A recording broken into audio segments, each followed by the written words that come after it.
Hello students, guidance গুরুর পক্ষ থেকে তোমাদের জন্য upcoming SSC MTS, SSC GD এবং আপকামিং এসএসসি ফেজ 9 এর জন্য যে গুরুত্বপূর্ণ প্রতিদিন 30টি করে মিক্স এমসিকিউ ক্লাস করানো হচ্ছে, তার আজকে আরও একটি গুরুত্বপূর্ণ ক্লাস সেট নাম্বার 14 নিয়ে হাজির হয়ে পড়েছি। চ্যানেলে নতুন হয়ে থাকলে অবশ্যই তোমরা চ্যানেলটিকে এক্ষুনি সাবস্ক্রাইব করে নাও এবং পাশের বেল আইকনটা কিন্তু প্রেস করে রাখো প্রতিদিন এই ধরনের এসএসসির জন্য গুরুত্বপূর্ণ পরীক্ষার এমসিকিউ পাওয়ার জন্য, এবং আমাদের টেলিগ্রাম গ্রুপে যুক্ত হয়ে যাও এই ক্লাসের পিডিএফ পাওয়ার জন্য। এসএসসি পরীক্ষার সেরা প্রস্তুতি আমরা নিচ্ছি গাইডেন্স গ্রুপের পক্ষ থেকে। তো চলো শুরু করা যাক আজকের ক্লাসটা। তার আগে আমরা করব অ্যান্সার অফ হোমওয়ার্ক, অর্থাৎ গত ক্লাসে 3খানা কিন্তু হোমওয়ার্ক আমাদের ছিল, সেই হোমওয়ার্ক 3টের প্রশ্ন উত্তর আমরা আগে করে নেব, তারপরে আজকের ক্লাস অর্থাৎ জিকে সেট নাম্বার 14-এ আমরা প্রবেশ করব।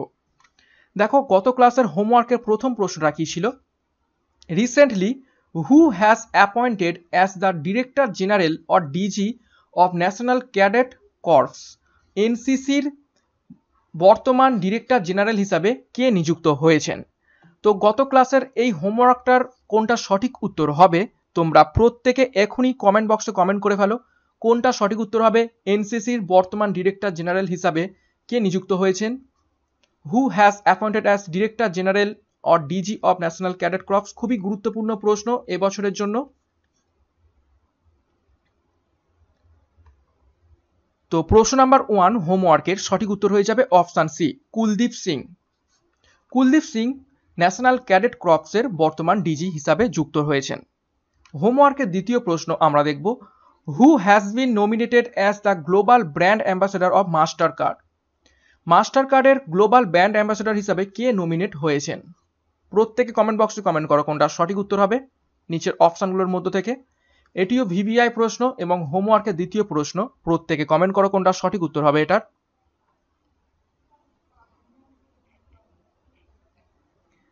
তো প্রশ্ন নাম্বার 2 এর সঠিক উত্তর হয়ে যাবে কোনটা? Option D, Magnus Carlsen. Magnus চার্লসেনকে গ্লোবাল ব্র্যান্ড অ্যাম্বাসেডর অফ মাস্টার কার্ডের নমিনেশন করা হয়েছে। এবং হোমওয়ার্কের শেষ প্রশ্ন গত ক্লাসে যেটি ছিল, দেখো, হু has been elected as next prime minister of Japan? অর্থাৎ জাপানের পরবর্তী প্রাইম মিনিস্টার বা প্রধানমন্ত্রী হিসাবে কাকে নিযুক্ত করা হয়েছে বা নির্বাচিত করা হয়েছে? ভিভিআই প্রশ্ন, প্রত্যেকে কমেন্ট বক্সে কমেন্ট করো কোনটা সঠিক উত্তর হবে।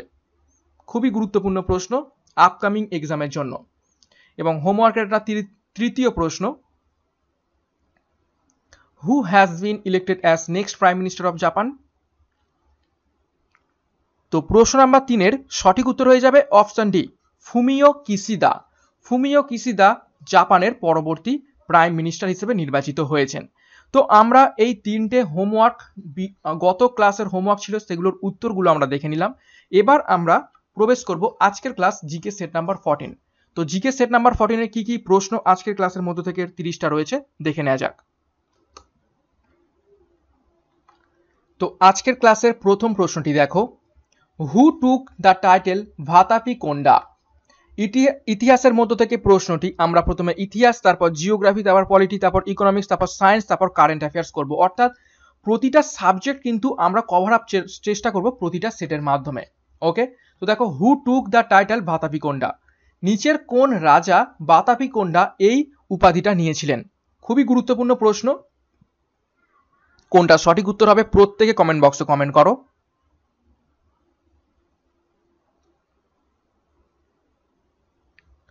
তো প্রশ্ন নাম্বার 1 কোনটা সঠিক উত্তর হবে? সঠিক উত্তর হয়ে যাবে অপশন এ, নরসিংহ বর্মন 1। নরসিংহ বর্মন 1 বাতাপি কোন্ডা এই উপাধিটা নিয়েছিলেন। নরসিংহ বর্মন 1 ইনি কোন বংশের রাজা ছিলেন? ইনি পল্লব বংশ, অর্থাৎ ইনি পল্লব কিং ছিলেন।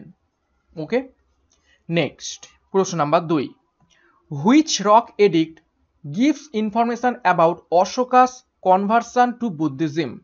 আমরা সকলেই জানি যে অশোক ছিলেন কি বৌদ্ধ ধর্ম, কিন্তু তিনি বৌদ্ধ ধর্মে আসার আগে তিনি শিবের উপাসক ছিলেন।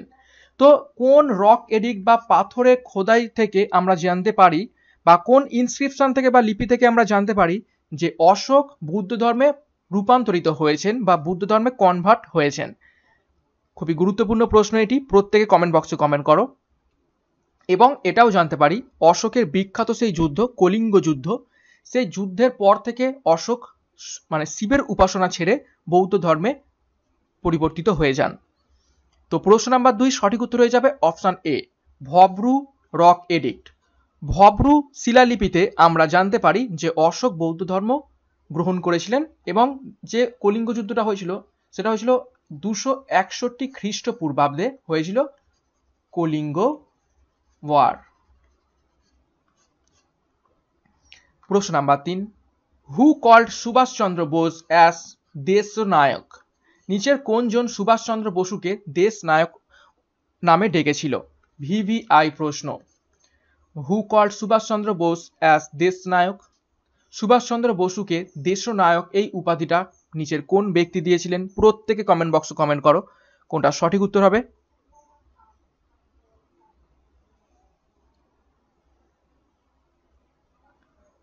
তো প্রশ্ন নাম্বার 3 সঠিক উত্তর কোনটা হবে? Option A, Rabindranath Tagore. Rabindranath Thakur Subhashchandra বসুকে দেশনায়ক হিসাবে ডেকেছিলেন। প্রশ্ন number 4, who among the following wrote Sanskrit grammar. নিচের কোন ব্যক্তি সংস্কৃত গ্রামার বইটি লিখেছিলেন বা সংস্কৃতের যে ব্যাকরণ বই সেটা লিখেছিলেন? খুবই গুরুত্বপূর্ণ প্রশ্ন, প্রত্যেকে কমেন্ট বক্সে কমেন্ট করো কোনটা সঠিক উত্তর হবে।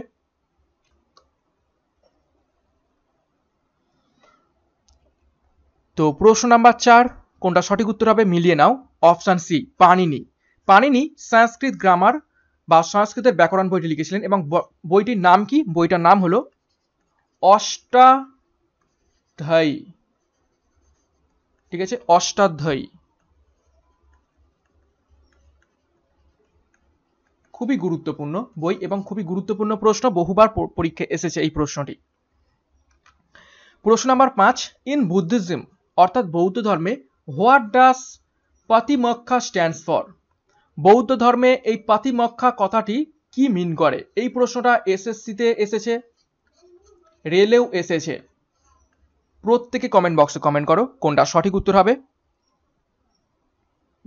ইন বুদ্ধিজম বৌদ্ধ ধর্মে হোয়াট ডাজ পাতিমোক্ষা স্ট্যান্ডস ফর, এই পাতিমোক্ষা কথাটি অ্যাকচুয়াল মিনিং কি?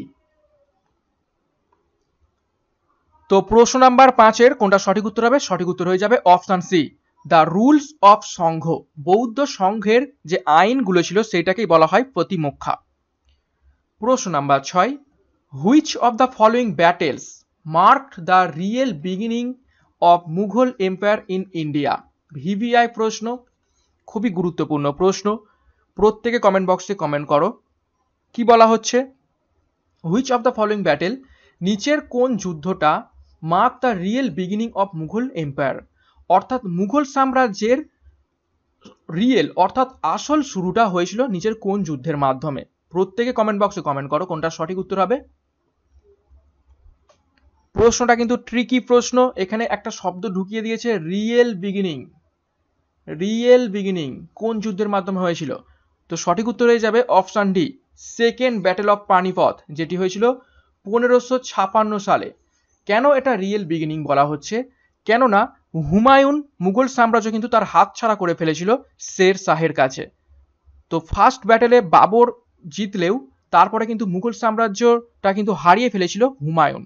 তারপর থেকে আসল শুরু হয়েছিল এই আকবরের সময় থেকে 1556 সালে সেকেন্ড ব্যাটেল অফ পানিপথ থেকে।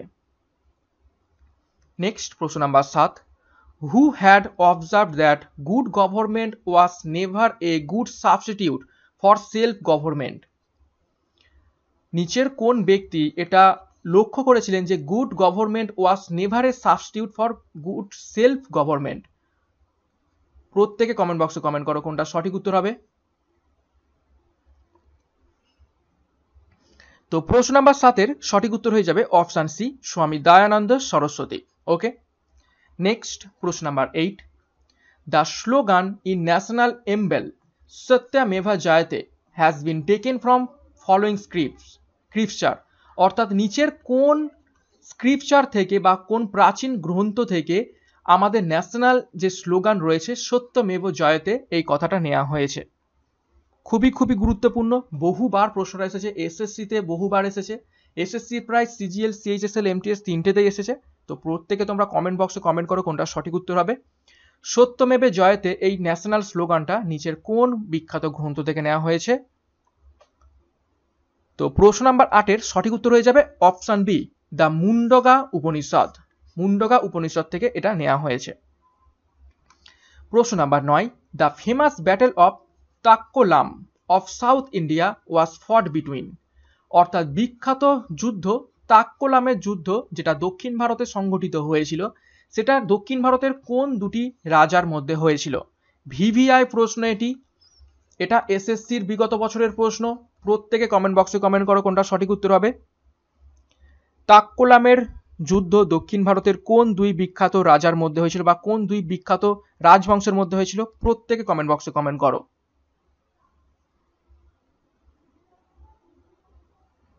তো প্রশ্ন নাম্বার 9-এর সঠিক উত্তর হয়ে যাবে অপশন বি, চোলা অ্যান্ড রাষ্ট্রকূটা। চোলা এবং রাষ্ট্রকূট বংশের মধ্যে হয়েছিল। দেখো, চোলা বংশ থেকে ছিল কোন রাজা?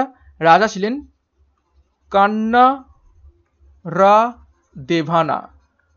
কান্নারা দেভানা ছিলেন চোলা বংশ থেকে। এবং রাষ্ট্রকূট থেকে কে ছিলেন? রাষ্ট্রকূট থেকে ছিলেন রাজা দ্বিতীয়া এবং জয়লাভ করেছিলেন কি? চোলারা। এবং এটা হয়েছিল 949 এডিতে। 949 এডিতে এই যুদ্ধটি হয়েছিল। প্রশ্ন number 10, the north east trade winds cause which of the following in India. খুবই গুরুত্বপূর্ণ প্রশ্ন, খুবই গুরুত্বপূর্ণ প্রশ্ন। প্রত্যেকে কমেন্ট বক্সে কমেন্ট করো। The north east trade wind cause which of the following in India, অর্থাৎ উত্তর পূর্ব বাণিজ্যিক বায়ু নিচের কোন জায়গাতে বৃষ্টিপাত ঘটিয়ে থাকে? প্রত্যেকে কমেন্ট বক্সে কমেন্ট করো কোনটা সঠিক উত্তর হবে। তো প্রশ্ন নাম্বার 10 সঠিক উত্তর হয়ে যাবে option B, winter rain in Chennai, অর্থাৎ চেন্নাই বা তামিলনাড়ুতে শীতকালীন বৃষ্টিপাত ঘটিয়ে থাকে এই উত্তর পূর্ব বাণিজ্যিক বায়ু। ওকে, তো আমরা কিন্তু জিওগ্রাফির মধ্যে ঢুকে পড়লাম হিস্ট্রি থেকে। প্রশ্ন নাম্বার 11 দেখব, the Malwa plateau is mostly spread across which among the following state, অর্থাৎ যে মালওয়া প্লেটু রয়েছে সেটা নিচের কোন রাজ্যের ওপর থেকে বিস্তৃত রয়েছে? কোন কোন রাজ্যের ওপর থেকে? ভিভিআই প্রশ্ন, প্রত্যেকে কমেন্ট বক্সে কমেন্ট করো।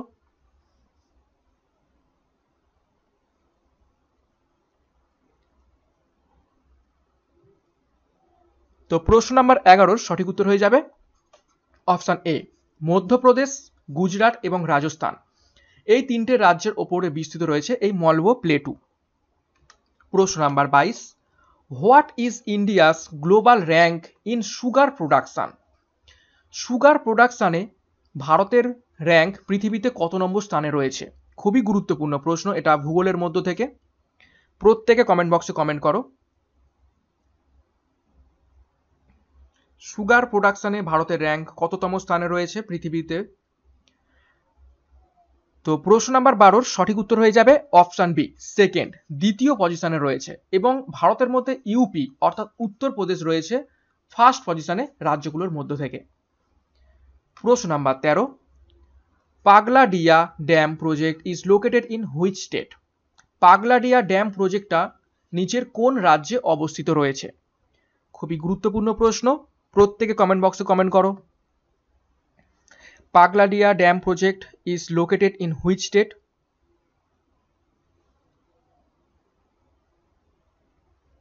তো প্রশ্ন নাম্বার 13-র সঠিক উত্তর হয়ে যাবে অপশন সি, আসাম। আসামে পাগলাডিয়া ড্যামটা অবস্থিত রয়েছে। নেক্সট প্রশ্ন number 14, which of the following words is not included in the preamble of constitution of India. আমরা সংবিধানের মধ্যে ঢুকে পড়লাম, কনস্টিটিউশনের মধ্যে। দেখো, হুইচ অফ ফলোইং ওয়ার্ডস অর্থাৎ নিচে এই চারটে অপশনের মধ্য থেকে কোন শব্দটা ইজ নট ইনক্লুডেড, অর্থাৎ আমাদের সংবিধানের যে প্রস্তাবনা রয়েছে সেই প্রস্তাবনাতে লেখা নেই। Is not included in the preamble of constitution of India. প্রত্যেকে তোমরা কমেন্ট বক্সে কমেন্ট করো কোন শব্দটা আমাদের প্রস্তাবনাতে লেখা নেই।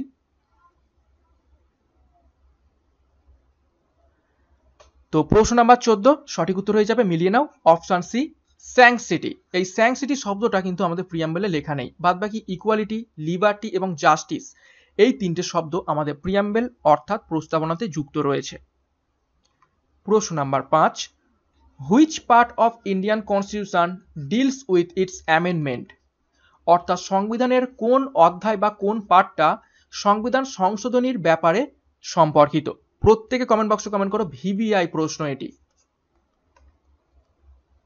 সংবিধানের কোন পার্টটা অ্যামেন্ডমেন্ট অর্থাৎ সংশোধনীর সাথে সম্পর্কিত? তো প্রশ্ন নাম্বার 15 কোনটা সঠিক উত্তর হবে? সঠিক উত্তর হবে অপশন এ, পার্ট 20। এটা হবে 20, পার্ট 20। এবং আর্টিকেল নম্বর কত? আর্টিকেল 368, 368 নম্বর আর্টিকেলে সংবিধান সংশোধনীর ব্যাপারে লেখা রয়েছে। প্রশ্ন number 16, what is the maximum life of an ordinance promulgated by President of India? VVI প্রশ্ন, এটিও খুবই গুরুত্বপূর্ণ প্রশ্ন। প্রত্যেকে কমেন্ট বক্সে কমেন্ট করো।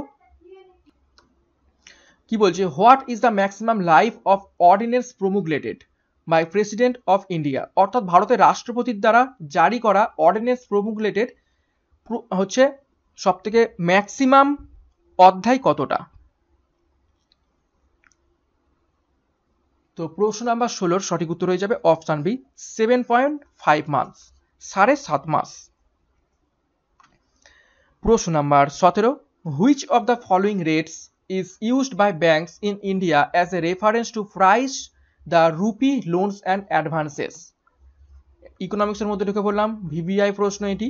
বলছে which of the following rates is used by banks in India, ভারতবর্ষে নিচের কোন রেটটা ব্যাংকের দ্বারা নির্ধারণ করা হয় as a reference to price the rupee loans and advances, অর্থাৎ যে হারে টাকাটাকে লোন দেওয়া হবে বা অ্যাডভান্স দেওয়া হবে সেটার ব্যাপারে। প্রত্যেকে কমেন্ট বক্সে কমেন্ট করো, সেটাকে কোন রেট বলা হয়ে থাকে, কোন রেটটা রেফারেন্স ধরে ব্যাংকরা লোন দিয়ে থাকে। তো প্রশ্ন নাম্বার 17 সঠিক উত্তর হয়ে যাবে option C, MCLR rate. MCLR rate এর ফুল ফর্ম কি হলো? এর ফুল ফর্ম হলো মার্জিনাল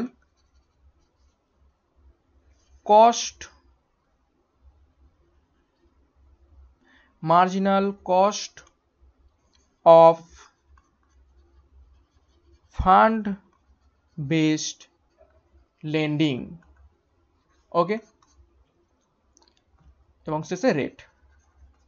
নেক্সট প্রশ্ন number 18, a mutual fund that invests in other mutual funds belonging to the same fund house or belonging to other fund house is called, অর্থাৎ একটা mutual fund অন্য একটা অপর মিউচুয়াল ফান্ডে invest করছে, ঠিক আছে? তো এই রকম ব্যাপারকে আমরা কি বলে থাকি? এ mutual fund that invest in other mutual funds, অর্থাৎ একটা মিউচুয়াল ফান্ড অপর একটি মিউচুয়াল ফান্ডে ইনভেস্ট করছে, যেটা হয় নিজেদেরই একটা মিউচুয়াল ফান্ড বা অন্য একটা কোম্পানির মিউচুয়াল ফান্ড। সেই রকম আমরা ব্যাপারকে কি বলে থাকি, সেই রকম ফান্ডকে আমরা কি বলে থাকি? তো প্রশ্ন নাম্বার 18 সঠিক উত্তর হয়ে যাবে option A, fund of fund, অর্থাৎ এফওএফ বলে থাকি, ফান্ড অফ ফান্ডস বলে থাকি। প্রশ্ন number 19, under which among the following headings the proceeds of government bonds come in the budget? VVI প্রশ্ন এটি, ইকোনমিক্সের মধ্য থেকে। কি বলছে প্রশ্নটা? Under which among the following headings, অর্থাৎ নিচের কোন হেডিং এর মধ্য থেকে the proceeds of government bonds come in the budget, অর্থাৎ গভর্নমেন্ট বা সরকারের যে বন্ডসগুলো রয়েছে সেটা বাজেটের মধ্যে আসে।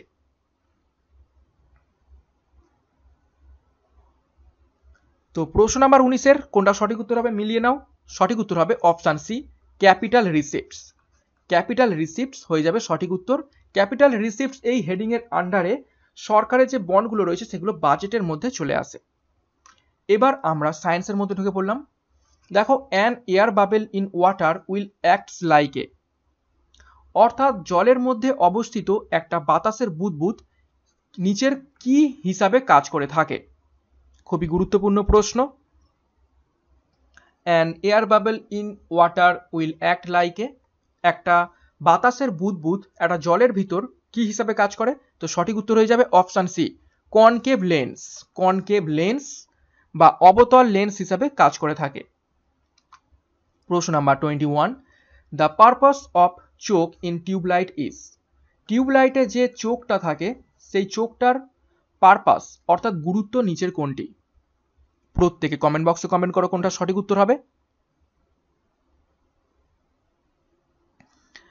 তো প্রশ্ন নাম্বার 21 এর সঠিক উত্তর হয়ে যাবে option A, induce high voltage, অর্থাৎ খুবই উচ্চ বিভব প্রভেদ বা হাই ভোল্টেজ তৈরি করাই হলো এই চোখের কাজ। প্রশ্ন number 22, hydrogen bomb is based on the principal of, অর্থাৎ কোন নীতির ওপর বেস করে হাইড্রোজেন বোম তৈরি করা হয়েছে। খুবই গুরুত্বপূর্ণ প্রশ্ন, বহুবার পরীক্ষায় এসেছে প্রশ্নটি। প্রত্যেকে কমেন্ট বক্সে কমেন্ট করো কোনটা সঠিক উত্তর হবে। ভিভিআই প্রশ্ন, কোন নীতির ওপর বেস করে হাইড্রোজেন বোম তৈরি করা হয়েছে। তো প্রশ্ন নাম্বার 22 এর সঠিক উত্তর হয়ে যাবে option B, nuclear fusion. Nuclear fusion এবং নিউক্লিয়ার ফিশনের উপর বেস করে অ্যাটম বোম তৈরি করা হয়েছে এবং নিউক্লিয়ার ফিউশনের উপর বেস করে হাইড্রোজেন বোম তৈরি করা হয়েছে এবং নিউক্লিয়ার ফিশনে অ্যাটম বোম। প্রশ্ন number 23, which of the following is a non metal that remains liquid at room temperature. Which of the following is a non metal that remains liquid at room temperature, অর্থাৎ নিচের কোন অধাতুটি room টেম্পারেচারে তরল অবস্থায় থাকে। ভালো করে প্রশ্নটা দেখো, ট্রিক আছে এই প্রশ্নটাই। অনেকেই উত্তর হয়তো করে ফেলবে মার্কারি, কিন্তু মার্কারি হবে না। মার্কারি কি? মার্কারি কিন্তু মেটাল। প্রশ্নটা বলা হয়েছে নন মেটাল, তো সঠিক উত্তর হয়ে যাবে অপশন সি, ব্রোমিন। ব্রোমিন হলো নন মেটাল যেটি রুম টেম্পারেচারে লিকুইড হিসেবে থাকে। যদি এখানে বলতো মেটাল তখন সঠিক উত্তর হতো মার্কারি। প্রশ্ন number 24, the phenomenon of summer sleep by animal is called, অর্থাৎ গ্রীষ্মকালীন ঘুমকে কি বলা হয়ে থাকে। কিছু কিছু প্রাণী শীতকালে শীত ঘুম দেয়, আবার কিছু কিছু প্রাণী গরমকালে গরমের ঘুম দেয়। তো এই প্রাণীদের গরমকালের ঘুমটাকে কি বলা হয়ে থাকে। তো প্রশ্ন নাম্বার 24 এর সঠিক উত্তর হয়ে যাবে অপশন বি, অ্যাস্টিভেশন।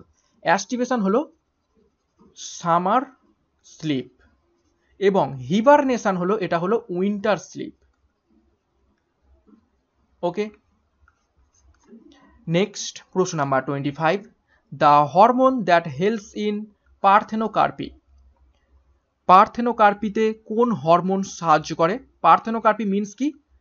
সিডসলেস ফ্রুট, অর্থাৎ বীজহীন ফল তৈরি করাকে বলা হয় পার্থেনোকার্পি।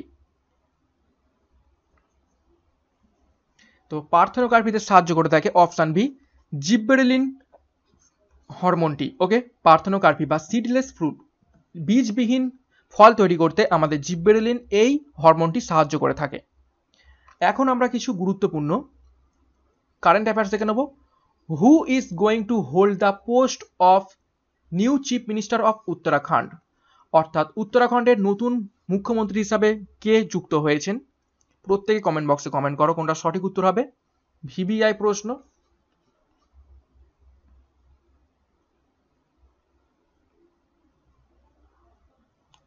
তো প্রশ্ন নাম্বার 26 এর সঠিক উত্তর হয়ে যাবে, মিলিয়ে নাও, অপশন সি, পুষ্কর সিং ধামি। পুষ্কর সিং ধামি উত্তরাখণ্ডের নতুন চিফ মিনিস্টার হিসেবে যুক্ত হয়েছেন।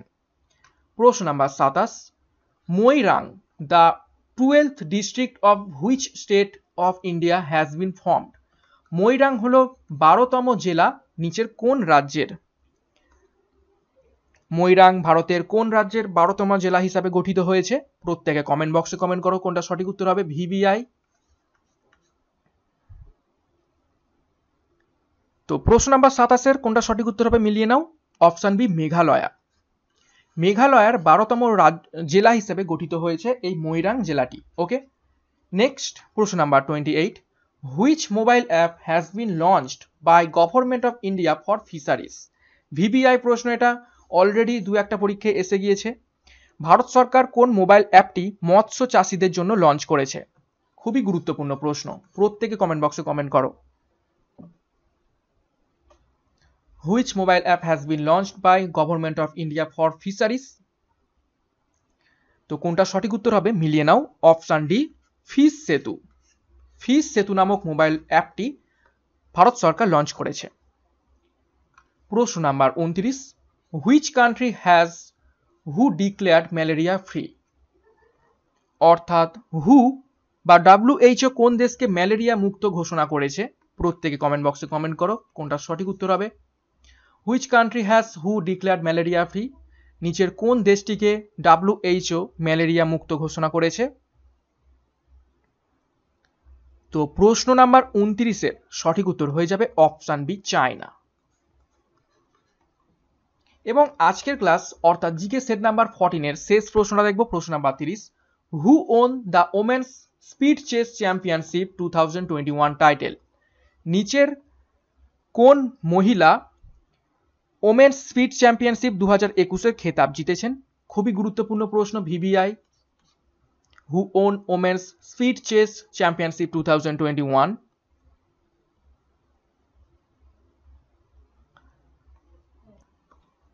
তো প্রশ্ন নাম্বার 30-এর সঠিক উত্তর হয়ে যাবে অপশন ডি, হাউ ইজ ইফান? হাউ ইজ ইফান? Hou Yifan, okay. এই মহিলা ওমেন স্পিড চেস চ্যাম্পিয়নশিপ জিতে নিয়েছেন। নেক্সট আমরা আজকের ক্লাসের গুরুত্বপূর্ণ 3টে হোমওয়ার্ক দেখব। তোমরা এটার কোনগুলো সঠিক উত্তর হবে কমেন্ট বক্সে আজকে করে রাখবে, এবং নেক্সট ক্লাসে আমরা এই হোমওয়ার্কের উত্তরগুলো প্রথমে করব, তারপর ক্লাস শুরু করব। দেখো হোমওয়ার্কের আজকের প্রথম প্রশ্ন, the annual global hunger index is published by which organisation? খুবই গুরুত্বপূর্ণ প্রশ্ন, ভিভিআই প্রশ্ন। প্রত্যেকে কমেন্ট বক্সে কমেন্ট করে রাখো কোনটা সঠিক উত্তর হবে। নেক্সট দিন এই প্রশ্নটার কোনটা সঠিক উত্তর হবে আমরা পরবর্তী ক্লাসে করব। এটা হোমওয়ার্ক রইল তোমাদের জন্য। The annual hunger index is published by which organization? Next হোমওয়ার্কের দ্বিতীয় প্রশ্ন, who has been appointed as new chairman of India's bank association? ভারতবর্ষের ব্যাংক অ্যাসোসিয়েশনের নতুন চেয়ারম্যান পদে কে নিযুক্ত হয়েছেন? ভিভিআই প্রশ্ন এটিও। এটারও কোনটা সঠিক উত্তর হবে তোমরা প্রত্যেকে কমেন্ট বক্সে কমেন্ট করো। নেক্সট দিন এটার উত্তর আমরা করব। হু has been appointed as new chairman of Indian banks association? VVI প্রশ্ন এটি। নেক্সট প্রশ্ন নাম্বার 3 এবং হোমওয়ার্কের শেষ প্রশ্ন দেখো, recently who has won the title of 21st female grand master of India? প্রত্যেকে কমেন্ট বক্সে কমেন্ট করে রাখবে এটারও সঠিক উত্তর কি হবে। Who has won the title of 21st female grand master of India? অর্থাৎ 21তম মহিলা গ্র্যান্ড মাস্টার ভারতবর্ষে কে হয়েছেন? প্রত্যেকে কমেন্ট বক্সে কমেন্ট করে রাখো, এটাও ভিভিআই প্রশ্ন, এবং এটারও সঠিক উত্তর কি হবে আমরা পরবর্তী ক্লাসে উত্তরগুলো করব। ওকে, তো আজকের ক্লাসটা কেমন লেগেছে অবশ্যই একটা লাইক এবং কমেন্ট করে জানাবে। বন্ধুদের সাথে অবশ্যই এই সমস্ত ক্লাসগুলো শেয়ার করবে। চ্যানেলে নতুন হয়ে থাকলে চ্যানেলটিকে সাবস্ক্রাইব করে নাও এখনই, এবং পাশের বেল আইকনটি প্রেস করে রাখো প্রতিদিন এই সমস্ত ক্লাসের গুরুত্বপূর্ণ নোটিফিকেশন পাওয়ার জন্য। আমাদের চ্যানেলের টেলিগ্রাম গ্রুপে যুক্ত হয়ে যাও ক্লাসের পিডিএফগুলো পাওয়ার জন্য। এবং আজকের মতো ক্লাসটা এখানেই শেষ করছি। Thank you.